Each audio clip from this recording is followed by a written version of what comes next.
여러분 안녕하세요. 저는 남편과 함께 장어집을 운영하고 있는 60대 초반의 여자입니다. 저는 한때 다 큰 아들의 실종으로 죽느니만 못한 세월을 보냈습니다. 자그마치 10년 동안 사는 것보다 죽는 게 나을 정도로 힘든 시간을 보냈어요. 다른 사람들은 하염없이 아들을 기다리는 저희 부부를 보면서 미련하다고 수군거리기도 했어요. 하지만 저는 제 아들이 분명히 어딘가에 살아있을 거라고 믿고 있었어요. 그리고 그 믿음은 결국 현실이 됐습니다. 포기하지 않았기에 그런 기적도 생긴 거라는 생각이 들기도 해요. 가끔 아들을 찾지 못하고 아들이 여전히 그 끔찍한 곳에 아무도 모르게 죽어갔을 수도 있었단 생각을 하면 심장이 덜컥 내려앉습니다. 이제는 다 지나간 일이고 한숨 놓은 상태예요. 그래서 평소 즐겨 듣던 이 사연 채널에 파란만장했던 저희의 이야기를 해드리고 싶어서 글을 끄적이고 있습니다. 그럼 인생의 중요한 순간마다 큰 고비를 겪어야 했던 저희 아들 이야기 지금 시작해보겠습니다. 저와 남편은 슬아의 3살 터울의 딸 하나, 아들 하나를 두고 있어요. 첫째가 딸이고 둘째는 아들입니다. 첫째는 어릴 때부터 야무지고 활발한 성격에 친구도 많고 자기 할 일은 알아서 하는 애라 크게 걱정이 없었어요. 그런데 아들은 딸과는 전혀 달랐습니다. 왜소한 체격에 내성적인 성격을 가진 제 아들은 학교 생활에 잘 적응하지 못했어요. 아들이 성인이 될 때까지 저와 남편은 그런 사실을 모르고 있었습니다. 그때는 살기 바빴던 시기였기도 했습니다. 당시에 남편이 다니던 회사에서 어느 날 명예퇴직을 당했어요. 나라 전반적으로 힘든 상태였습니다. 자식 둘 키우며 돈 들 것도 많은데 눈앞이 캄캄했어요. 저라도 나가서 일을 하고 싶었습니다. 여보, 나라도 어디 나가서 일할까? 윤정이 윤호 학원도 보내야 하고 공과금도 내야 하는데 이대로 가다간 손만 빨고 있게 생겼어. 윤정이는 공부 잘하니까 무조건 학원 다 보내고 윤호는 태권도 같은 쓸데없는 거 보내지 마. 안 돼. 윤호 몸이 약해서 태권도 배워야 돼. 당분간만 자리 잡을 때까지 기다려봐. 지금 백방으로 알아보고 있어.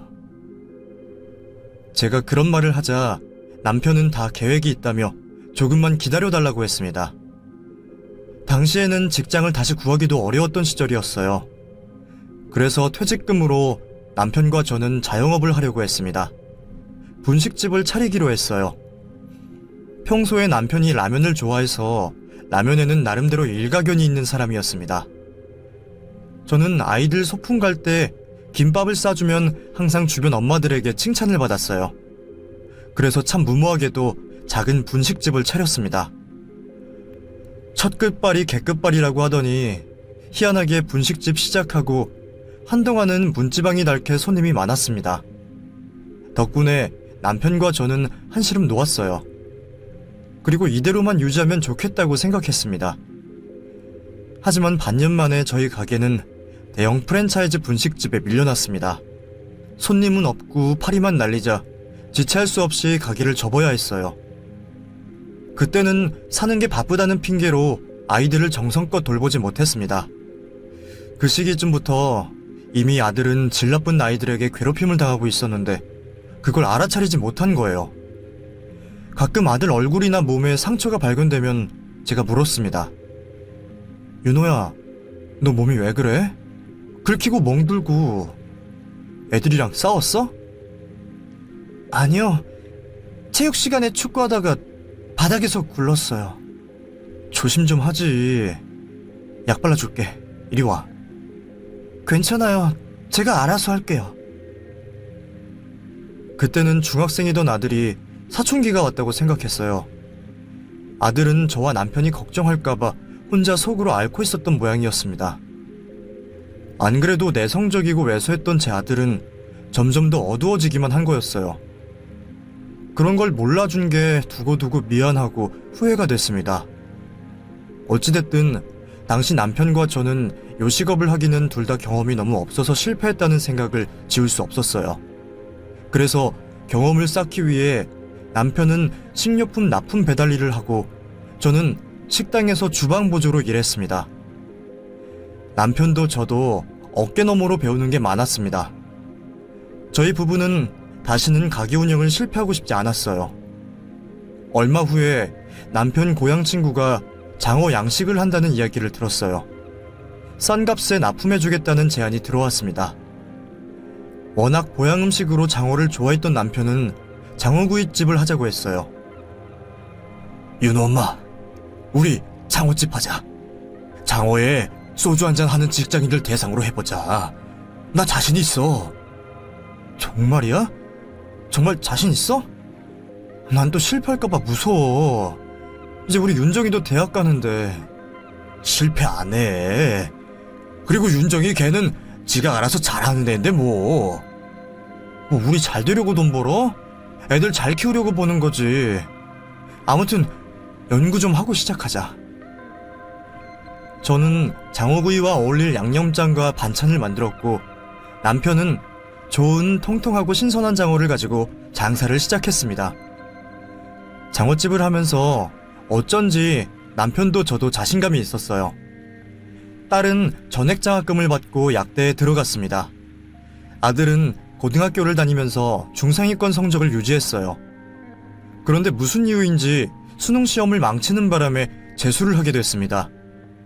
아들은 독서실과 집을 오가며 취미활동이라고는 게임만 했어요. 그런 아들이 걱정돼서 남편이 같이 운동을 하러 가자고 해도 말을 듣지 않았습니다. 그렇게 나쁜 자세로 가만히 앉아서 공부만 하는 것도 안 좋아. 아빠랑 내일 등산 갈래?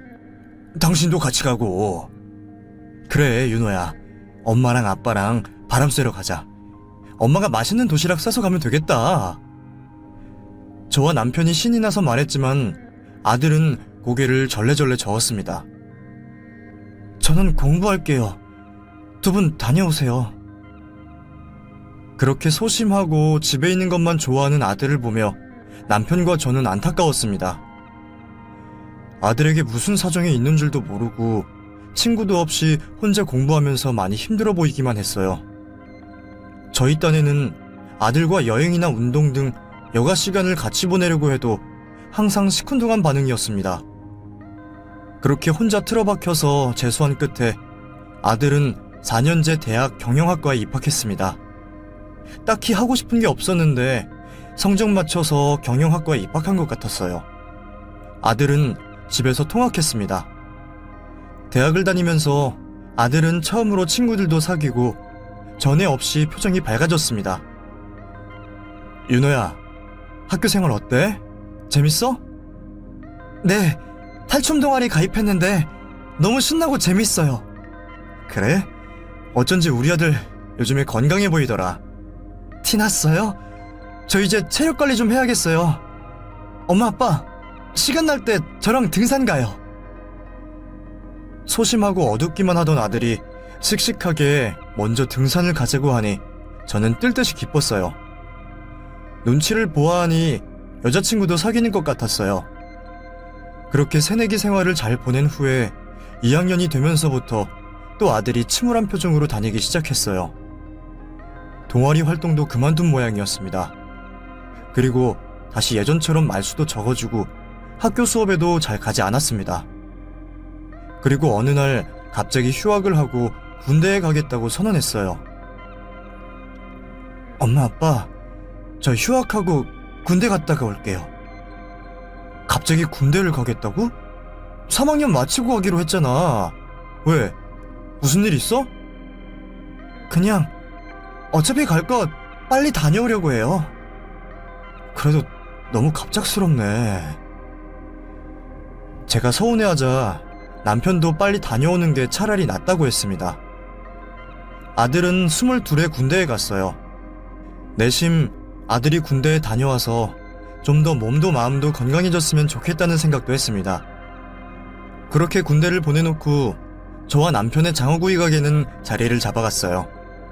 단골 손님도 많아졌고 꾸준한 매출을 기록하면서 안정적으로 입지를 다져갔습니다. 딸은 대학을 졸업한 후에 약사가 되었어요. 자기 생활하느라 바빠서 집에는 한 달에 한 번 오면 많이 오는 거였습니다. 아들 군대를 보낸 후에 저는 아들방 대청소를 했습니다. 한창 청소 중에 어디선가 큰 수첩 하나가 뚝 떨어졌어요. 수첩이 펼쳐진 채로 떨어져서 저는 아무 생각 없이 수첩을 들다가 그 안에 적힌 내용들이 심상치 않다는 느낌이 들었습니다. 그래서 조금 훑어봤어요. 그건 아들이 중학생 때부터 왕따를 당하며 겪은 끔찍한 일들에 관한 것이었습니다. 그 안에는 죽고 싶다는 말이 정말 많았습니다. 저는 수첩을 살펴보며 아들이 한때만 그렇게 괴롭힘을 당한 게 아니라는 사실을 알게 됐어요. 겨우 대학을 가서야 새로운 친구들을 사귀고 동아리에 가입하며 거기서 여자친구도 만났던 것 같았습니다. 그런데 점점 같은 동아리 아이들에게서 왕따를 당했고 아들의 여자친구가 다른 친구와 바람을 피워서 헤어졌던 모양이더라고요. 자신의 소심한 성격을 탓하며 괴로워하는 글들이 잔뜩 쓰여 있었어요. 여보, 이리 좀 와봐. 왜? 이거 좀 봐. 윤호가 왕따를 당했나봐. 학창시절을 전부. 난 그것도 모르고 어떡해. 저는 떨리는 손으로 그 수첩을 남편에게 건네줬습니다. 남편도 저도 한동안 아무 말도 할 수 없었어요. 그리고 같이 눈물이 흘렀습니다. 군대에 가면 하루가 멀다 하고 전화를 한다던데 저희 아들 윤호는 한 번도 먼저 전화를 한 적이 없습니다. 저희가 먼저 주말에 전화를 걸어서 아들과 통화를 하면 그저 간단한 인사만 하고 전화를 끊어버렸어요. 네, 저 괜찮아요. 다음 주에 아빠랑 면회 가려고 하는데 가도 되지? 아니요, 오지 마세요. 여기 멀어서 오기 힘든데 뭐하러 오세요? 조만간 휴가 나갈 테니까 그때 집에서 봬요. 아들은 휴가를 나와도 딱히 만나는 사람 없이 자기 방 안에서 책이나 만화책을 읽었습니다. 데리고 외식이라도 하려고 하면 가지 않겠다고 했어요. 걱정된 남편과 저는 아들에게 군대 생활에 대해 물었습니다. 아들은 다 괜찮다는 말만 반복하는데 정말 괜찮지 않아 보였어요. 그리고 입대 1년 만에 의병제대를 하게 됐습니다. 군대에서 저희 아들이 군병원에 입원했다고 연락이 왔어요. 군에서 사고가 났고 아들이 많이 다쳤는데 무슨 일이 있던 건지 말을 하지 않는다고 했습니다. 저는 속이 타들어가는 것만 같았습니다. 아들이 제발 무슨 일을 겪은 건지 말해줬으면 싶었어요. 윤호야, 군대에서 무슨 일이 있었던 거야? 엄마한테 말 좀 해줘. 처음에는 궁금해서 미칠 지경이었는데 그럴수록 아들만 더 힘들어질 것 같았어요. 아무래도 군대에서도 괴롭힘을 당한 것 같았습니다. 그래서 아들에게 제 진심을 전해주기로 했어요. 윤호야, 엄마가 미안해. 돈 번답시고 너 어릴 때 어떤 끔찍한 일을 겪는지도 모르고 혼자서 얼마나 외롭고 힘들었을까, 우리 아들. 그렇게 말하며 남편과 저는 눈물을 흘렸고 아들도 고개를 푹 숙인 채 눈물을 닦고 있었습니다. 남편과 저는 아들이 말문이 트일 때까지 기다리기로 했어요. 아들이 언젠가는 말할 수 있는 날이 올 거라고 믿었습니다. 실어증에 걸린 아들은 결국 대학을 자퇴했어요. 말은 하지 않아도 저희와 조금이나마 시간을 보내려고 했습니다. 하지만 말도 하지 못하고 대학도 졸업하지 못한 아들은 마땅한 직업을 구할 수가 없었어요.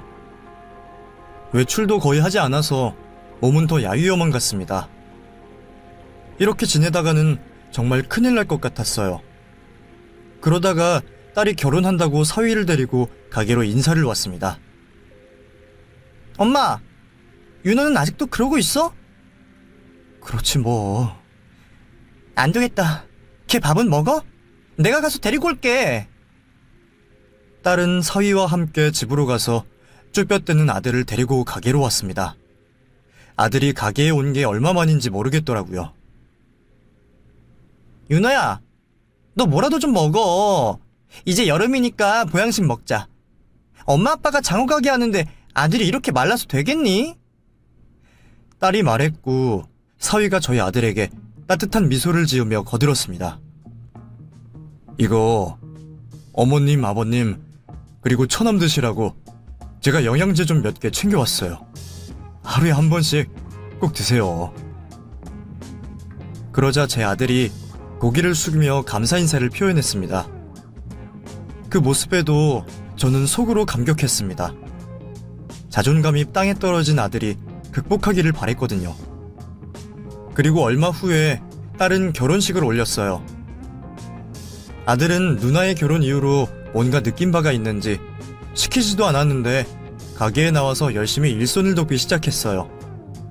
그러다가 우연히 저희 가게가 한 방송국에 소개가 됐습니다. 뭐 간단한 촬영을 하고 가는 줄 알았는데 꽤 유명한 방송이었더라고요. 그렇게 아들과 저 그리고 남편도 방송을 타게 됐어요. 그리고 가게에는 점점 손님이 늘어갔습니다. 직원도 새로 뽑아야 할 지경이었어요. 장사가 잘 되면서 아들은 전보다 더 기운을 냈어요.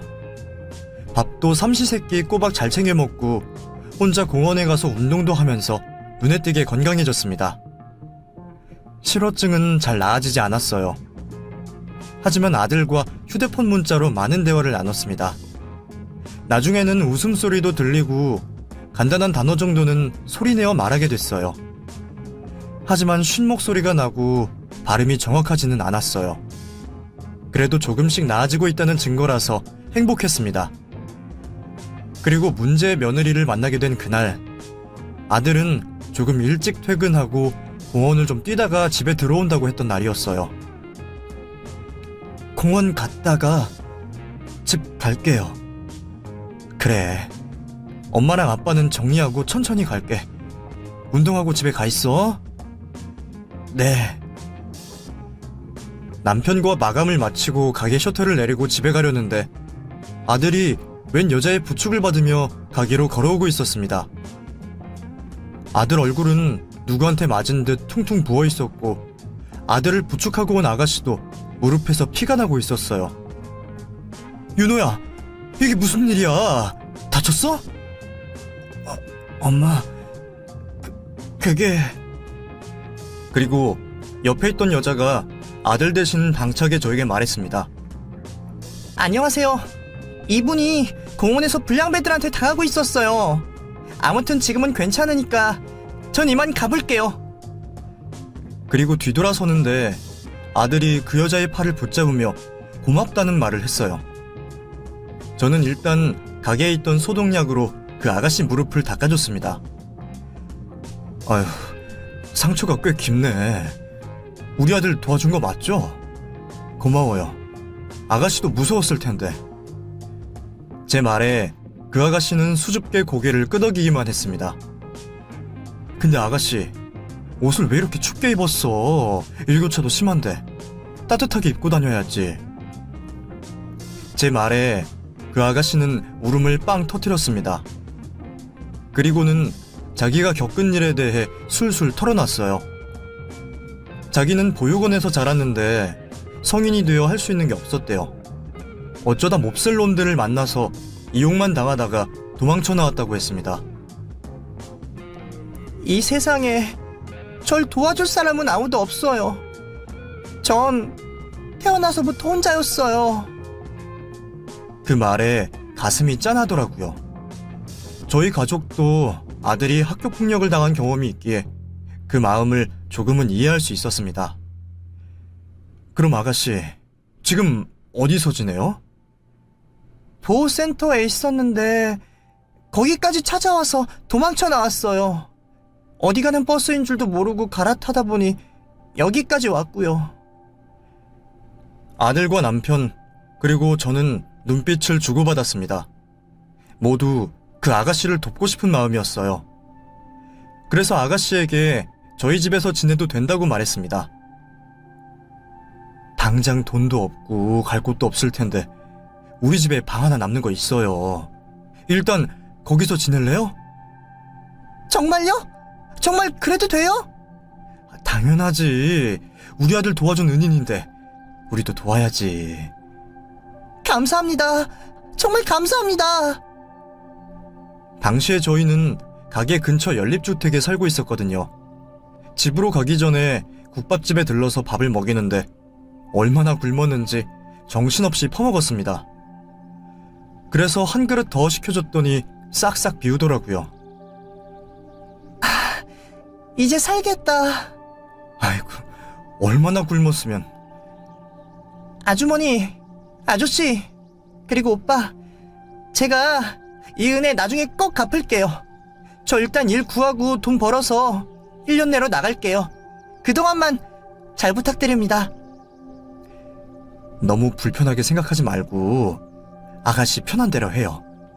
어차피 우리는 장어집 운영하고 있어서 집에서는 거의 잠만 자니까. 감사합니다. 아참, 제 이름은 서가연이에요. 나이는 26살이고요. 그렇구나. 우리 아들보다 4살 어리네. 아무튼 이제 집 가서 쉬어요. 피곤할 텐데.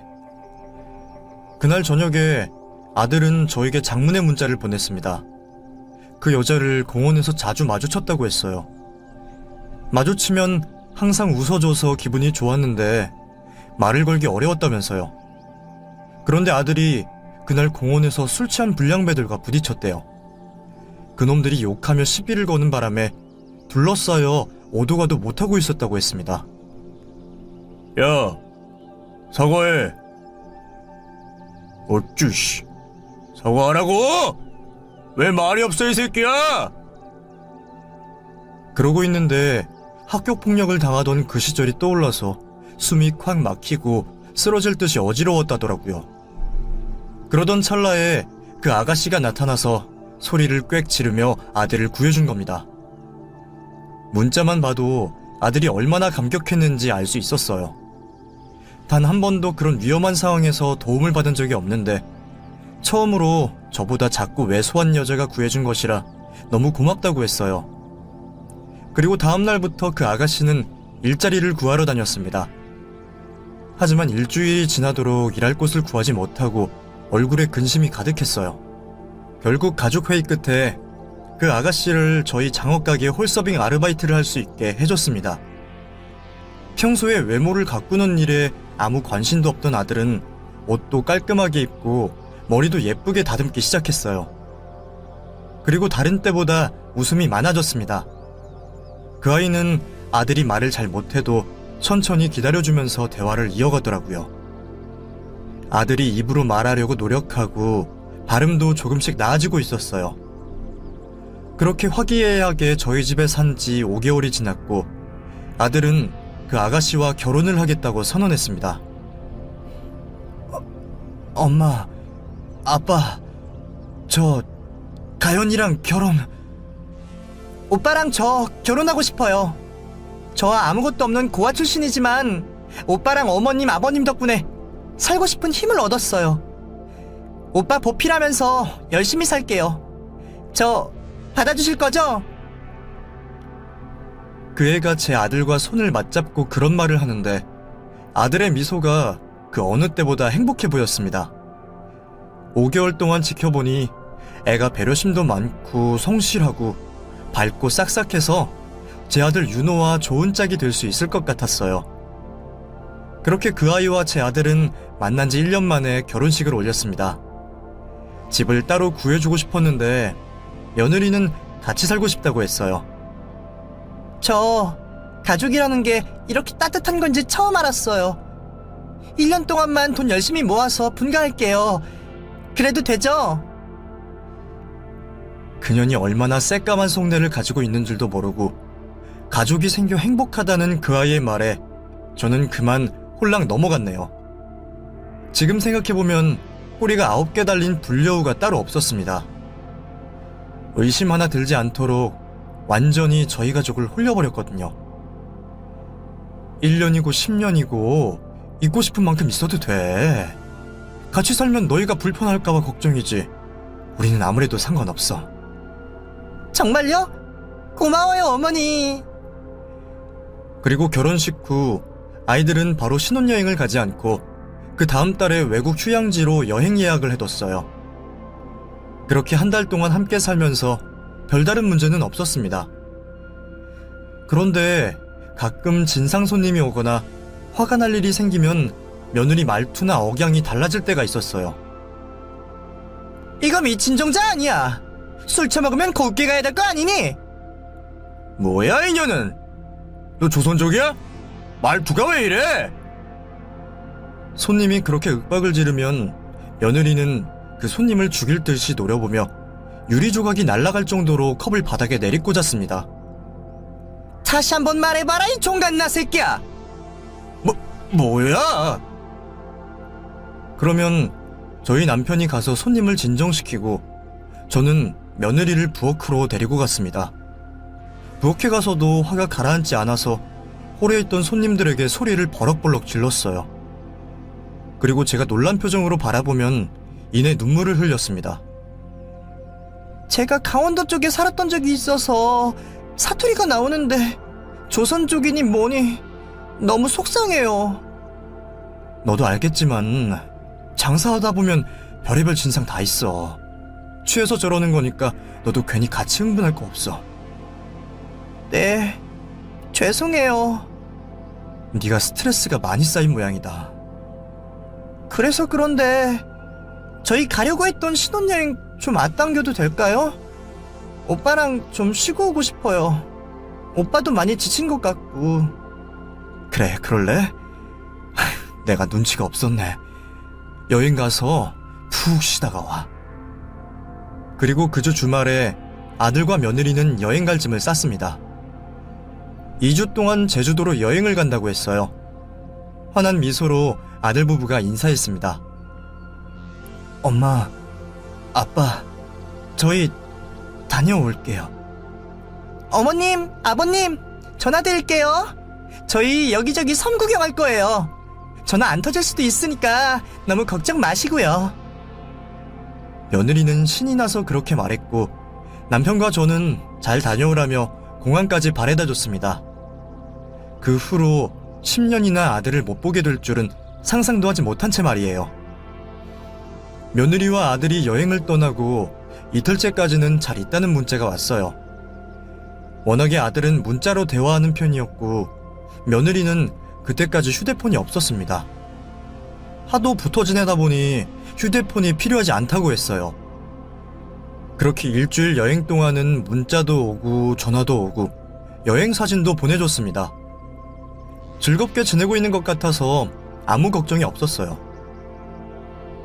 윤호야, 재밌어? 바다 구경 많이 했어?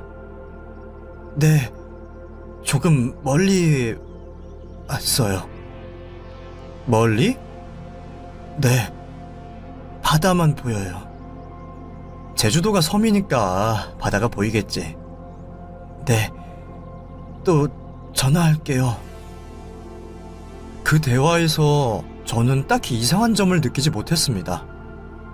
그저 한적한 바닷가에서 놀고 있는 줄로만 알았어요. 그리고 그 연락이 마지막이었습니다. 괜히 신혼여행에 방해될까봐 3일 동안 연락이 없어도 먼저 연락하지 않았어요. 그렇게 시간이 지나고 집으로 돌아오는 날이 됐습니다. 그런데 온다는 연락이 없더라고요. 그제서야 아들에게 전화를 했지만 받지 않았습니다. 그리고 그날 저녁에는 아예 없는 번호라는 메시지가 뜨더라고요. 그때부터 저는 불안해지기 시작했습니다. 여보, 애들이 왜 전화를 안 받지? 잘 오고 있겠지. 별일이야 있겠어? 아니야. 아무래도 이상해. 멀쩡한 전화번호가 왜 없다는 거야. 경찰서에 가보자. 저는 그날 밤이 되어서야 경찰서로 며느리와 아들의 실종 신고를 하러 갔습니다. 그런데 경찰은 별로 대수롭게 생각하지 않았어요. 다 큰 성인 두 사람이 뭐 어디로 사라졌겠어요. 휴대폰 잃어버리고 좀 더 놀다가 올 수도 있죠. 아니에요. 우리 애들이 그럴 리가 없어요. 지난주부터 연락이 끊겼다고요. 제발 좀 수사해주세요. 그런데 그 당시에 동네에서 빈집털이 절도범에 살인사건까지 일어났던 터라 경찰은 대충 알겠다는 대답만 하고 저희 애들 실종에 대한 수사를 진행하지 않았습니다. 매일 경찰서에 찾아가도 시큰둥하거나 귀찮아했어요. 그래서 하는 수 없이 저와 남편은 직접 애들을 찾아보기로 했습니다. 아들과 며느리 사진으로 전단지를 만들어 제주도로 갔어요. 제주도에서 현지 주민은 물론이고 여행 온 관광객에까지 실종 전단지를 돌렸습니다. 하루 종일 밥을 먹지 않아도 배가 고프지 않았어요.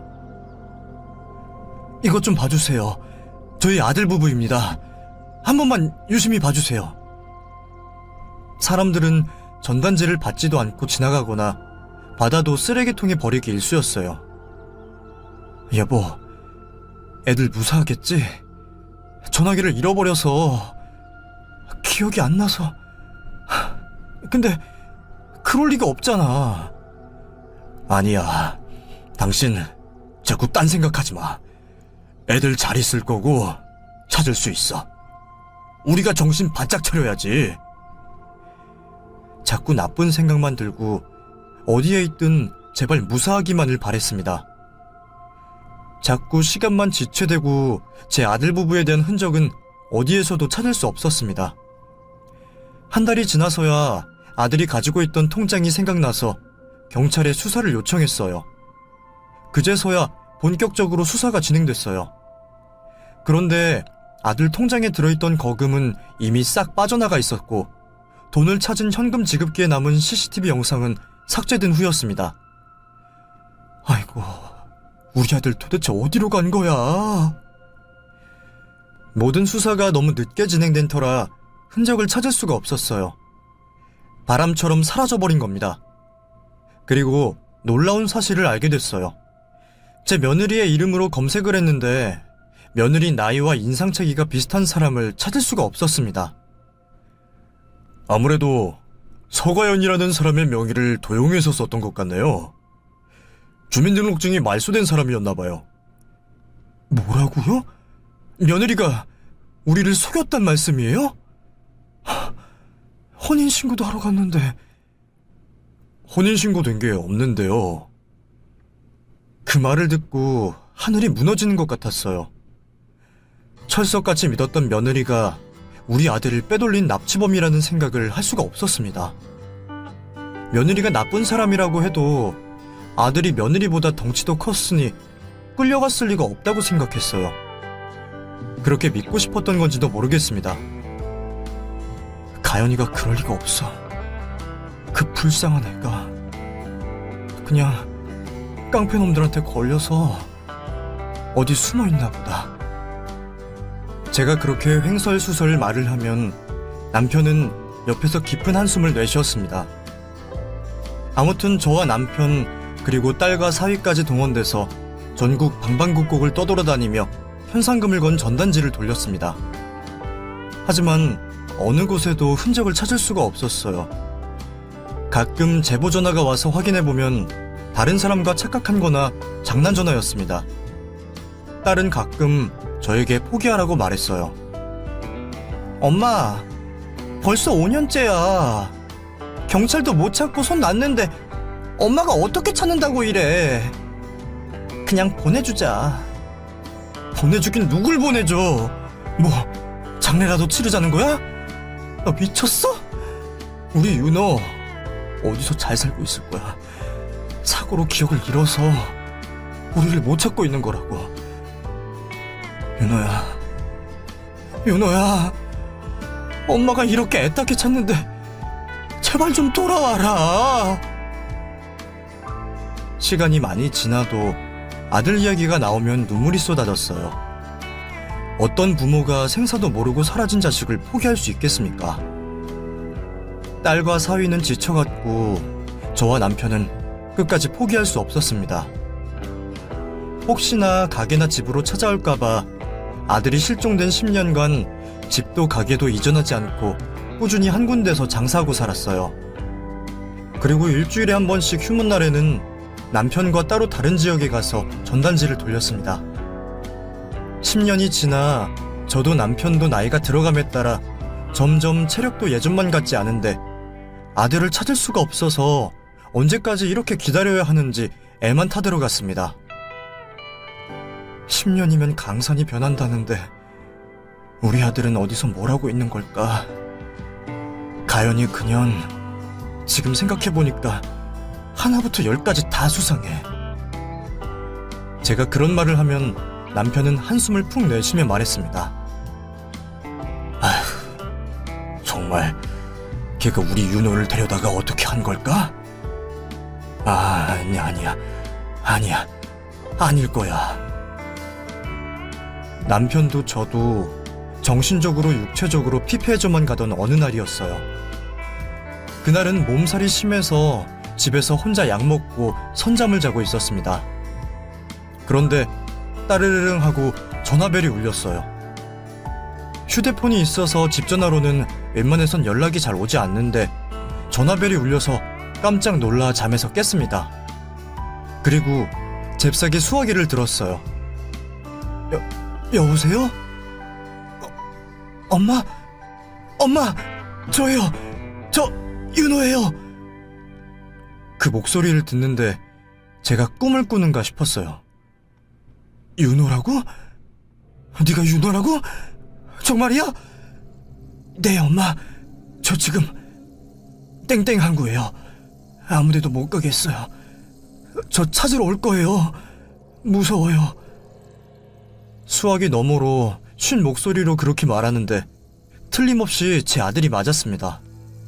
그리고 신변의 위협을 느끼고 있었어요. 저는 바로 항구 근처 파출소로 들어가 있으라고 했습니다. 윤호야, 엄마 아빠가 바로 갈게. 그 근처 파출소 들어가 있어. 엄마 휴대폰 번호 알지? 파출소 가서 전화해. 지금 당장 갈게. 저는 지체 없이 남편에게 전화를 걸어 소식을 알렸고 남편과 함께 경찰차를 타고 4시간이 넘게 걸리는 그곳으로 달려갔습니다. 가는 내내 손이 떨리고 식은땀이 나서 미칠 지경이었어요. 아들은 파출소에 있다며 저를 안심시켰습니다.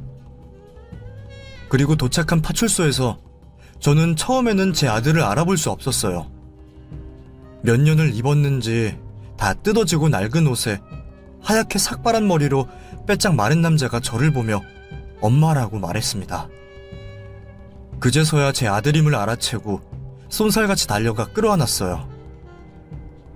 어디 좀 보자. 우리 윤호 맞아? 어쩌다 이렇게... 이 상처는 다 뭐야? 윤호야.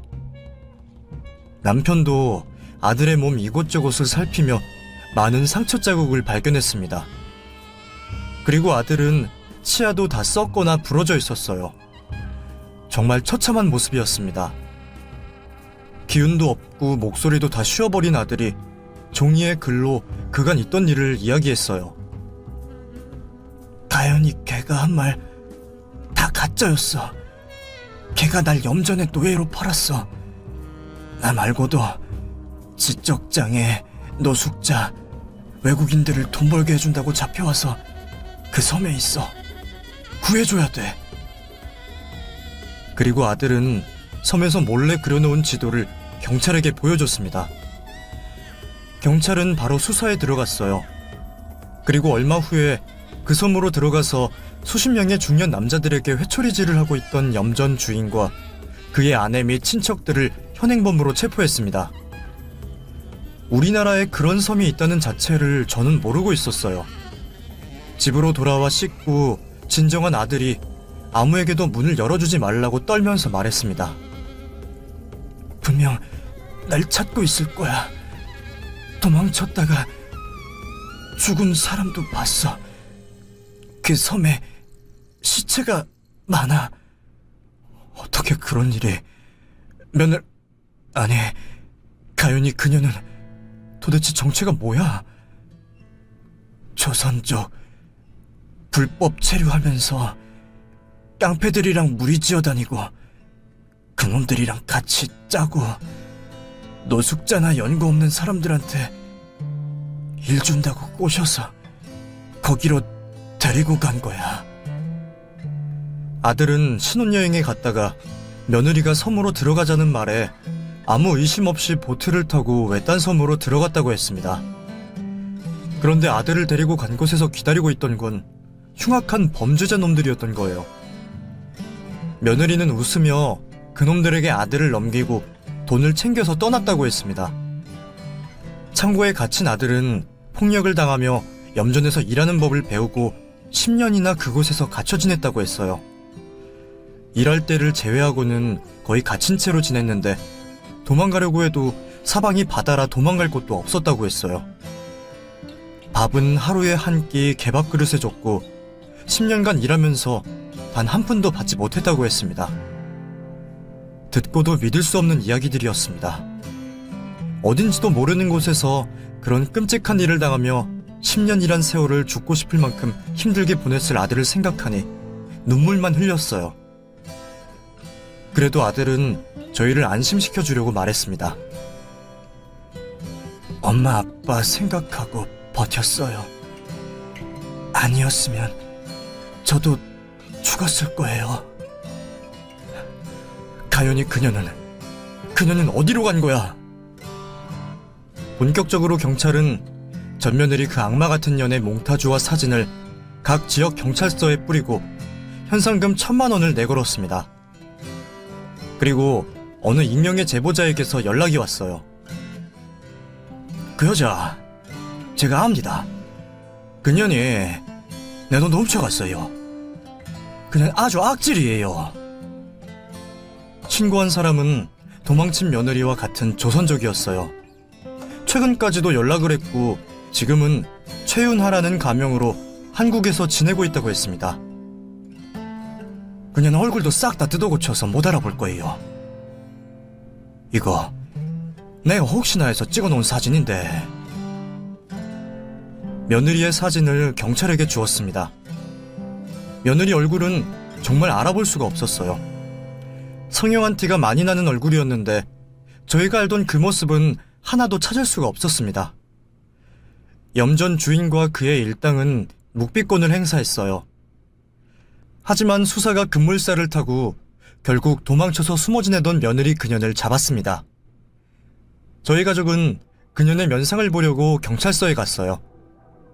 조사를 받던 그녀는 저희 앞에 무릎을 꿇고 울며 불며 변명을 해댔습니다. 어머님, 아버님, 윤호씨, 보고 싶었어. 나도 납치당해서 이렇게 된 거야. 나는 잘못한 거 하나도 없어. 어머님, 저 좀 도와주세요. 저도 갇혀 지냈어요. 네? 윤호씨랑 다시 혼인신고하고 새 출발할게요. 윤호씨, 나 믿지? 그놈이 나한테 집착해서 그래서 그런 거야.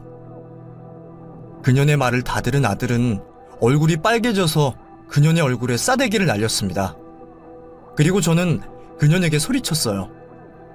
야, 이 미친년아! 이 와중에도 거짓말이 나와? 얼굴까지 다 뜯어고쳐서 네가 누군지 알아보지도 못하겠다. 씨. 근데 뭐? 며느리로 다시 받아줘? 이게 우릴 어떻게 보고!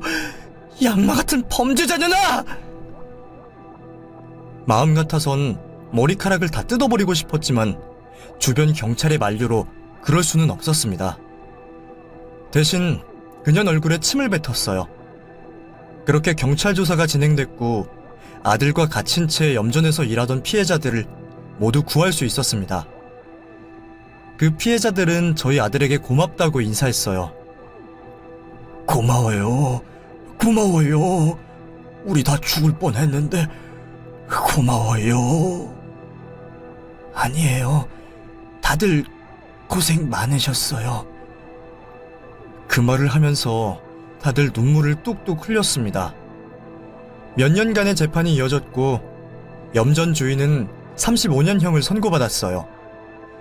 그리고 그동안 체불한 임금과 피해배상금을 모든 일꾼들에게 주어야 했습니다.